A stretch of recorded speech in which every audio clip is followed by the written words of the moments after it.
यार की मसला है, कित्थों मोटर खराब है? हाँ जी, केड़ी मोटर खराब है? हाँ जी भाई जी आ जाओ, ए मशीन खराब है। मोटर सड़ गई, रुपया 2000 लगना ही। आ जाओ भाई जी, तुसी भी आ जाओ भाईजान, ये मशीन है। भाईजान मसला ही कोई नहीं, मैं 1500 ठीक कर दियांगा। ठीक है भाई, तुसी कर दो, तुसी जाओ भाई। और भाईजान मैं 1000 च कर दांगा। अच्छा तुसी 1000 च कर देसो, ठीक है भाई तुसी जाओ, ए 1000 च कर देसी।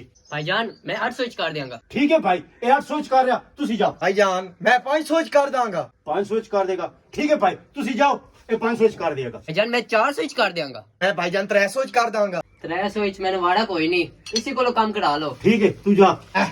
ਸਾਡੇ ਨਾਲ ਮੁਕਾਬਲੇ ਕਰਦਾ ਸੀ। ਬੇਸ਼ੱਕ ਘਾਟਾ ਪੈ ਜਾਏ, ਕਰਕੇ ਤੇ ਮੈਂ ਹੀ ਦਿਆਂ। ਲੋ ਭਾਈਜਾਨ ਕੰਮ ਹੋ ਗਿਆ ਤੁਹਾਡਾ, ਦਿਓ ਪੈਸੇ। ओ पुत्र जी पैसे दे दो। जी अबू जी हेलो। ਹੈ ਇਹ ਤੁਹਾਡਾ ਬੇਟਾ ਸੀ? जी मेरा ही पुत्र सी।